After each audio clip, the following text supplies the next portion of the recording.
Live from the spectacular Garden Roots in South Africa.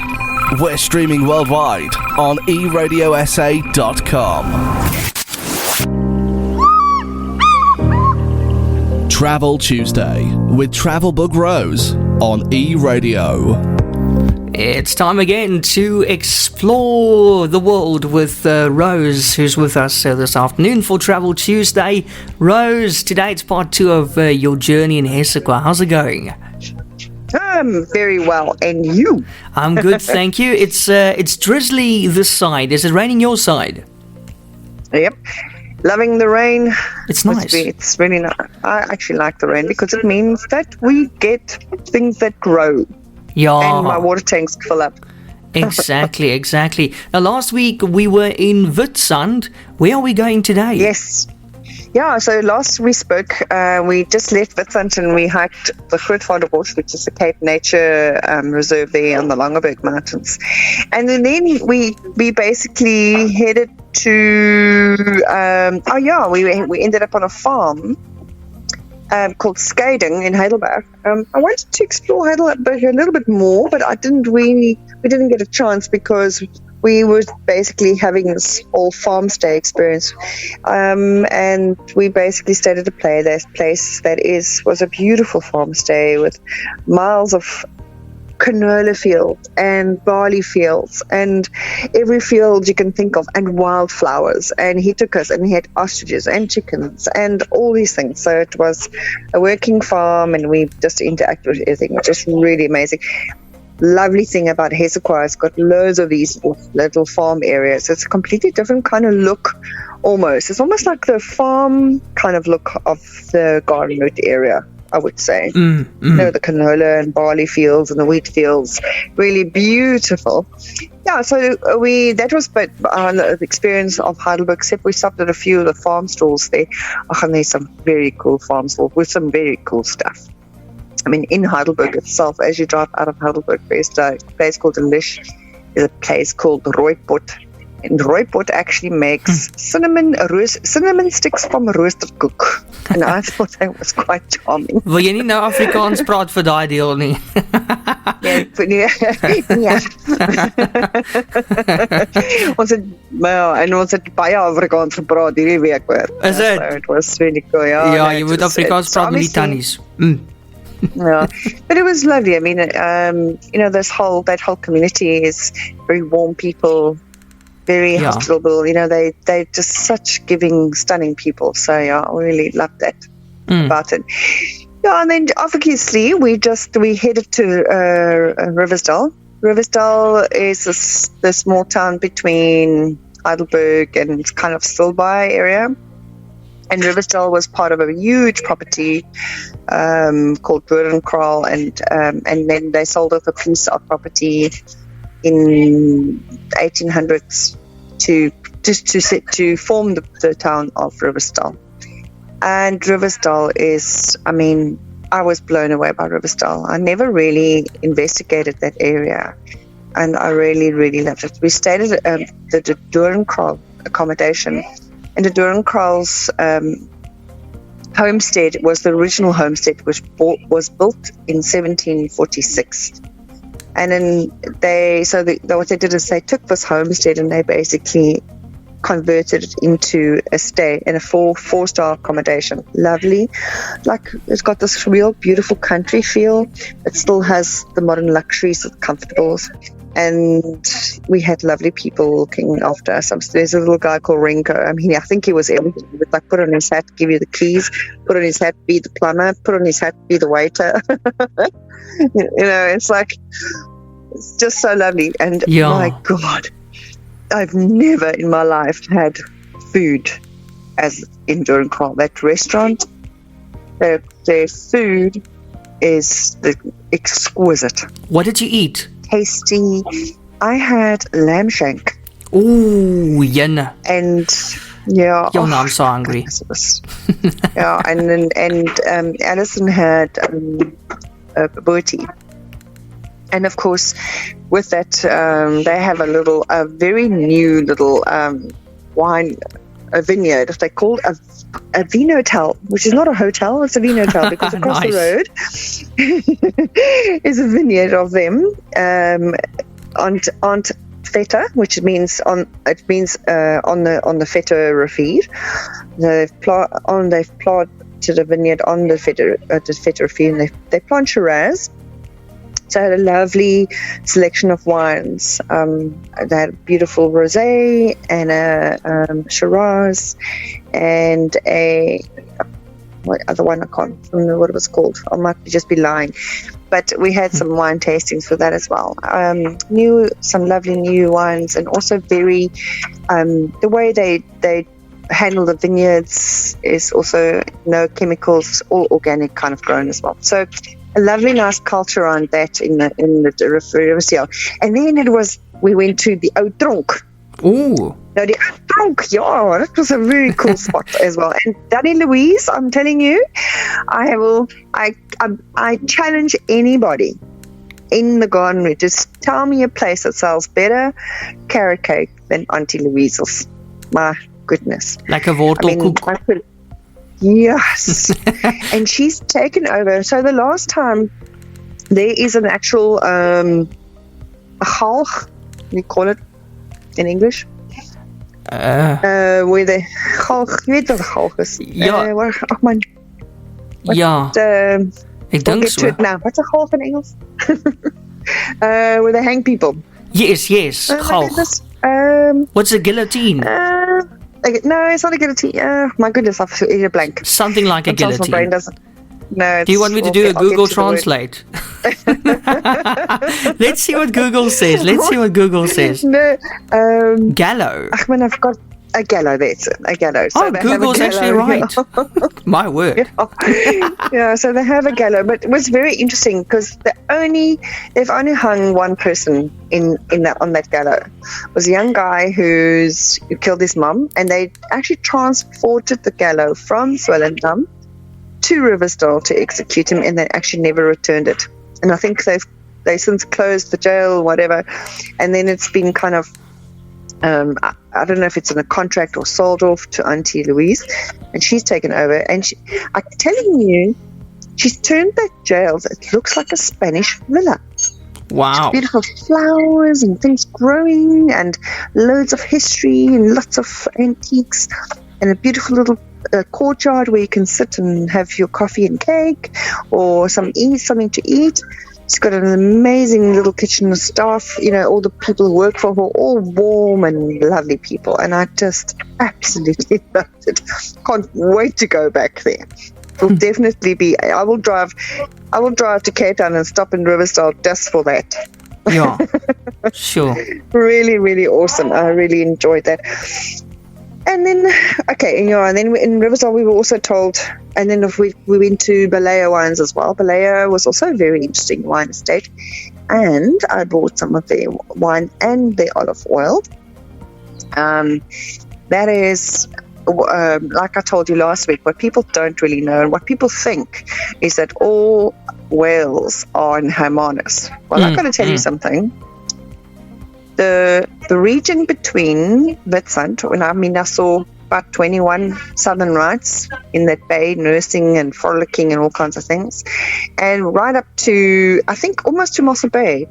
I really honestly think that area is probably the whale nursery of South Africa. Sure. I've never seen so many southern rights in my entire life. I always thought as well that it's only Hermanus, that's the whale area. Yeah. But no, it's not. Yeah, and they stole it and they marketed it. Oh, really, eh? Yo. Yeah, so, you can't blame them, they've done it, but it's amazing. So basically, Balea Wines is the Portuguese for baleen. A baleen is a whale. Baleen whales are filter feeders. My goodness. What are you telling me now? Okay. Yeah. So Balea, so what they've done is they've designed the whole wine bottle and the whole culture around it about the baleen whales. And of course the terra firma where they grow their wines are located close to Sebastian Bay. and it's got this lovely in the Vermaaklikheid area. So they've got this beautiful sea breeze and stunning the composition of their limestone, and has created some beautiful. And that winemaker, Gunther Schultz, is quite phenomenal thinker when it comes to wine. The way he treats wine and the way he actually creates wine, and the way listening to him, the way he creates wine is very intuitive. He's very much an intuitive winemaker. It's not just, for me, he actually cares about what he does. So I really enjoyed it. Wine, and I couldn't help it. I mean, Pinot Noir, I walked away with a Pinot Noir, and I walked away with another one and a bottle of olive oil. I just couldn't help it. And the crazy thing is about these Belay wines is they are so reasonable. I was surprised about the pricing of this one. I was like, wow, these wines are actually really reasonable. Well, Rose, beautiful packaging, beautiful labeling. Yeah, you're having such a good time. Are you planning on coming back? I am back. Oh, are you? Yeah. But oh, okay. Yeah. So at least you came back, because it sounds like you're not coming back. You're having too much fun. Yeah. No, I was so I really was so pleasantly surprised. So yeah. So then we did the whole Belay wines, and of course we had to stop at all the little coffee shops and at the barley trading. So then from there on, we basically moved into Stilbaai. Now I'm going to be very honest with you. And the first time I drove through Stilbaai, I was like, ugh. Yeah. This is not my kind of spot, I really. Well, I was proven wrong. Have you been to Stilbaai? Yes, but that was quite a long time ago. Wow. Not recently. That community really rocks, I have to tell you. Nice. We stayed a lovely accommodation called Korea Manor, overlooking the Hessequa River. Their culture in Stilbaai is so enriched. Those people work damn hard to make that town work, and they have got a lot of input. So we did a lot of, if you are a brick and brack or a sniffle and snoiter type of person who likes to go and browse and shop, girls, get those handbags and those purses ready, because this place has got shops that you cannot believe all the beautiful and amazing stuff that are in there. Yeah. Man. Just don't give your wife the credit card, because she's gonna really buy a lot of stuff. No. Because it's going to be maxed. Yep. But yes, the Matchbox, that little cafe with Matchbox was stunning. We went to Alaharki, and we went to a few other little places as well. And then we had to head off from there. We had to head off to Jongensfontein. Now, have you ever been to Jongensfontein? Jongensfontein? No. Yeah, so I was like, no. Okay, I'm going to Jongensfontein. I have no idea what this Jongensfontein is. So it's about 15 kilometers outside of Stilbaai. And it's a tiny little, it's almost like Buffels Bay's to Knysna. Yeah. So it's got camping, and it's got beautiful little houses with names on it, and beautiful beach, and it's quiet.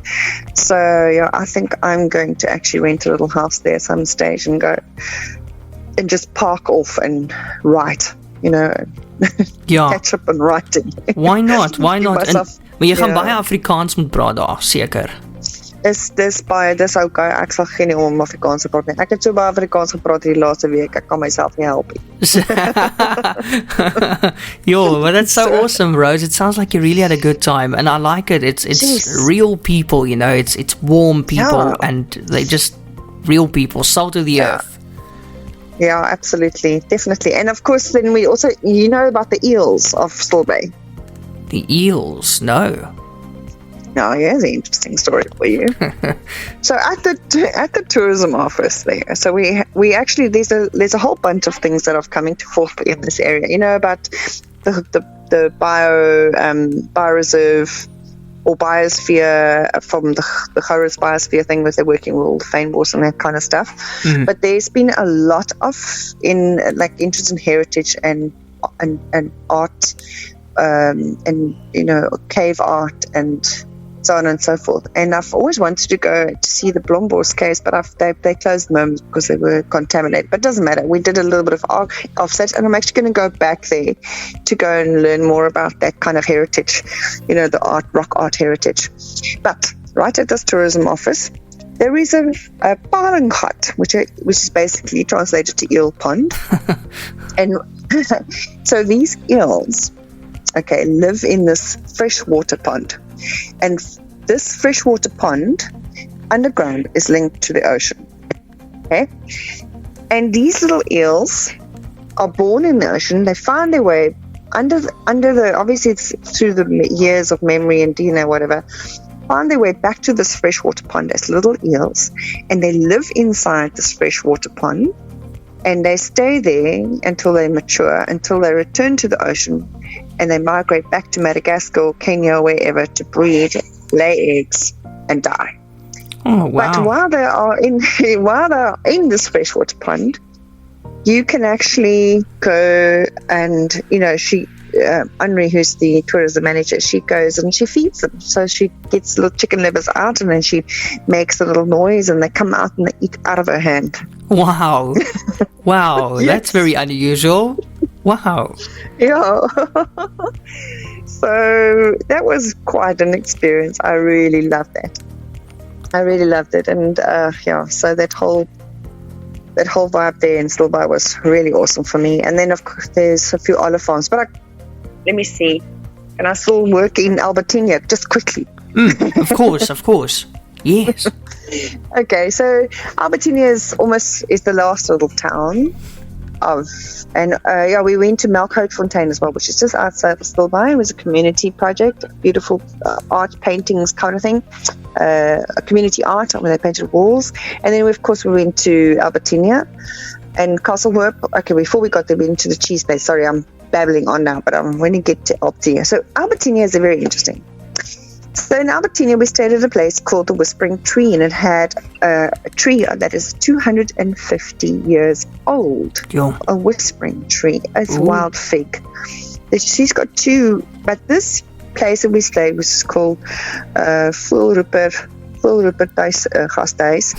Is a lady, Tadi Mariki, and she owns this house, and it's actually her idea about this accommodation is for people who want to write and want a quiet space. So each room is set up, bedroom and a little desk, and you can basically sit there and it's like a writer's retreat. Oh, wow. I was so, and she was very interesting. She's a sister of Peter Peterson. Do you remember the guy who wrote all the books? And he was involved with newspapers or marketing, redacteur for quite a few things. But she basically helped him with these books.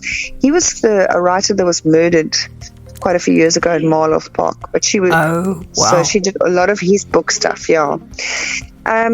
And it was just a beautiful experience. So if you really want to just get away and go and find a place, if you're a writer and you want in like that kind of environment. And of course we went to the little Pink Stoep little restaurant. I actually went back there twice because that was just, that stoepkuier kind of thing was just lekker. Yeah, but I can hear, did you really, really good? I can hear. You sound so refreshed. Yes, like it was like a holiday. Yeah, and then of course we went to the last thing we did too. I have to mention that as well is the Aloferix, the aloe factory where they make all of, yes. a lot of it. Yeah. Yes, that's a must see as well. Yes, and if I sat and listened there to Tannie Ilia about her, what aloe ferrex. So we've always been conditioned aloe vera, but aloe vera is a Peruvian product. It doesn't belong in South Africa. Our product is aloe ferox, yeah. And it's a completely different composition of an aloe, and also more hardy, And the things that you can get out of these aloes is phenomenal. I mean, with your skin, with your anything. Anything. So if you have a problem with anything, just go to that factory and go and speak to those people. They can tell you so much about that stuff. Yeah. So now, Rose, did you get any work done? Every morning up at 5 o'clock. Every morning, every night in bed by 10 o'clock, trying to catch up with everything. Okay, so you had a bit of a balance, but that's good. Oh, it sounds like you had the time of your life. Have we got any evidence, any photos and videos on your social media? Oh, absolutely.